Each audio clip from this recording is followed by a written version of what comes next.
జూబ్లీహిల్స్ ఉప ఎన్నిక అంశం రెండు తెలుగు రాష్ట్రాల్లోనూ ఉత్కంఠ రేపుతోంది. సిట్టింగ్ స్థానాన్ని కాపాడుకోవాలని బీఆర్ఎస్ తహతలాడుతుండగా కంటోన్మెంట్ తరహాలో పాగా వేయాలని కాంగ్రెస్ ప్లాన్ చేస్తోంది. ఇంకోవైపు ఎలాగైనా సత్తా చూపించాలని బీజేపీ భావిస్తోంది. అయితే జూబ్లీహిల్స్ ఉప ఎన్నికపై టీడీపీ జనసేనలు కూడా కన్నేసినట్లు రాజకీయ వర్గాల్లో ప్రచారం ఊపందుకుంది. జూబ్లీహిల్స్ పరిధిలో ఏపీ సెటిలర్స్ ఎక్కువ. గతంలో అక్కడ మాగంటి గోపీనాథ్ టీడీపీ గుర్తుపైనే గెలిచారు. ఈ తరుణంలో తెలుగుదేశం రంగంలోకి దిగాలని తహతహలాడుతోంది.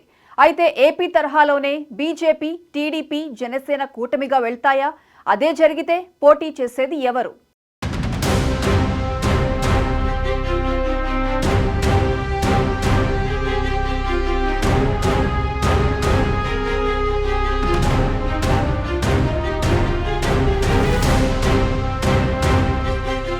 జూబ్లీహిల్స్ ఉప ఎన్నికను ప్రధాన పార్టీలు ప్రతిష్టాత్మకంగా తీసుకున్నాయి.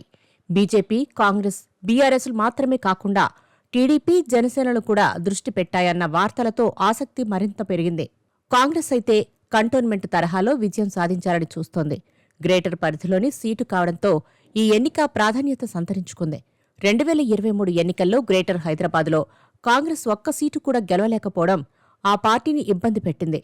ఇప్పుడు ఆ లోటును తీర్చుకోవాలన్న పట్టుదలతో సీఎం రేవంత్ రెడ్డి సారథ్యంలోనే కాంగ్రెస్ పార్టీ జూబ్లీహిల్స్ ఉప ఎన్నికపై స్పెషల్ ఫోకస్ పెట్టింది.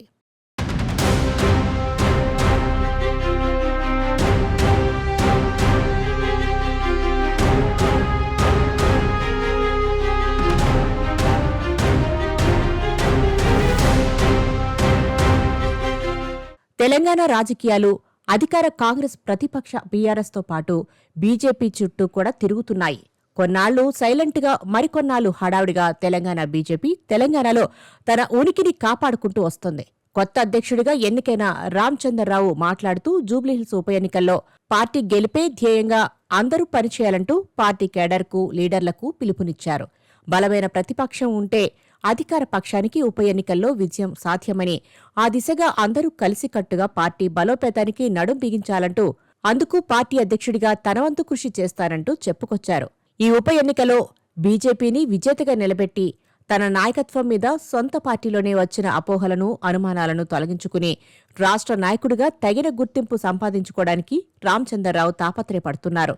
అయితే ఇటు బీఆర్ఎస్ కూడా అధికార కాంగ్రెస్కు తన సత్తా ఏంటో చూపించడానికి, ప్రజలలో ప్రభుత్వం వ్యతిరేకత ఏ స్థాయిలో ఉందో నిరూపించడానికి, పార్టీ భవిష్యత్తు నాయకుడిగా కేటీఆర్ తనను తాను నిరూపించుకోవడానికి జూబ్లీహిల్స్ ఉప ఎన్నికను ఒక ప్రామాణికంగా తీసుకుంటున్నారు. అందుకు తగ్గట్టే తన రాజకీయ ప్రణాళికను సిద్ధం చేసుకుంటున్నారు. అందులో భాగంగానే మరుగున పడ్డ తెలంగాణ సెంటిమెంటును బనకచెర్లతో మరోసారి తట్టి లేపే ప్రయత్నం చేస్తోంది బీఆర్ఎస్.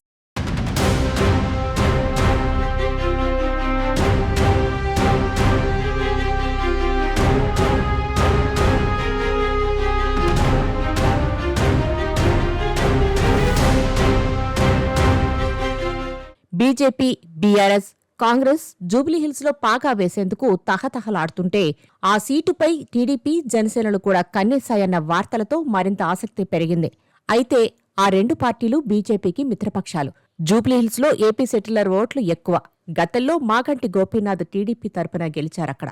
అయితే బీజేపీ, టీడీపీ, జనసేనలు కలిసి పోటీ చేస్తే ఖచ్చితంగా గెలుపు అవకాశాలు ఉండొచ్చన్నది ఒక అంచనా. తెలుగుదేశం తమ అభ్యర్థిని నిలబెట్టాలన్న పట్టుదలతో ఉందన్న వార్తలు వినిపిస్తున్నాయి. అయితే బీజేపీ ఒత్తిడి మేరకు అక్కడ కాషాయ పార్టీ కోసం మరోమారు టీడీపీ, జనసేనలు త్యాగం చేయక తప్పదన్న వాదనలు వినిపిస్తున్నాయి.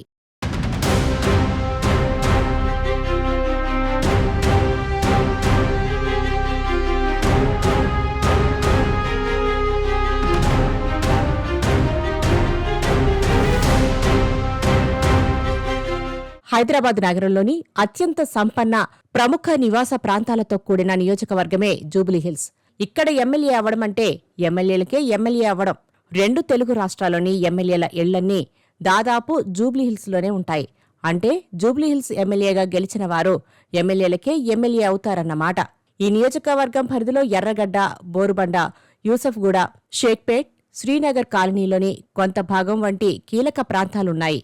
తెలంగాణ ఏర్పడిన తర్వాత జరిగిన 3 అసెంబ్లీ ఎన్నికల్లో జూబ్లీహిల్స్ స్థానం నుంచి వరుసగా 3 సార్లు గెలిచిన మాగంటి గోపీనాథ్ హ్యాట్రిక్ విజయాలు సాధించారు. 2014లో తెలుగుదేశం తరపున పోటీ చేసి విజయం సాధించిన మాగంటి గోపీనాథ్ ఆ తర్వాత బీఆర్ఎస్లో చేరారు. ఆ తర్వాత జరిగిన 2018 అసెంబ్లీ ఎన్నికల్లో బీఆర్ఎస్ తరపున గెలిచారు. ఇక 2023 అసెంబ్లీ ఎన్నికల్లో మళ్లీ బీఆర్ఎస్ నుంచి పోటీ చేసిన మాగంటి గోపీనాథ్ భారీ మెజార్టీతో విజయం సాధించారు. సాధారణంగా ఏదైనా సిట్టింగ్ ఎమ్మెల్యే, ఎంపీ చనిపోతే వచ్చే ఉప ఎన్నికల్లో ఆ కుటుంబానికి చెందిన వ్యక్తిని ఏకగ్రీవం చేసే సాంప్రదాయం గతంలో ఉండేది. కానీ గత కొన్నేళ్లుగా ఈ సాంప్రదాయం పక్కకు వెళ్లినట్లు కనిపిస్తోంది. ఎందుకంటే దుబ్బాక, నాగార్జున సాగర్తో పాటు కంటోన్మెంట్ స్థానాలకు జరిగిన ఉప ఎన్నికల్లోనూ ఆ సాంప్రదాయాన్ని కాదని అన్ని పార్టీలు తమ అభ్యర్థులను బరిలోకి దింపాయి. ఈ నేపథ్యంలోనే జూబ్లీహిల్స్ ఉప ఎన్నికల్లో మాగంటి గోపీనాథ్ కుటుంబ సభ్యులు పోటీ చేసినా చేయకపోయినా అన్ని పార్టీలు పోటీకి దిగబోతున్నాయి.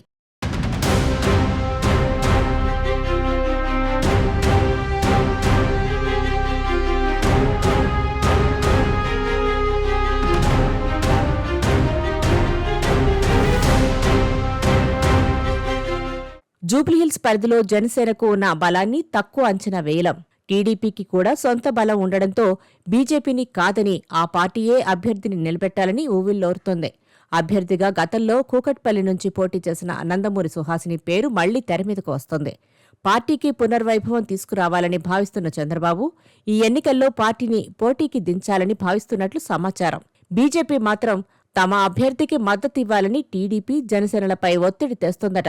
ఈ నేపథ్యంలో జూబ్లీహిల్స్ ఉప ఎన్నిక విషయంలో బీజేపీ, జనసేన, టీడీపీలు ఏం తేల్చుకుంటాయన్నది ఆసక్తికరంగా మారింది.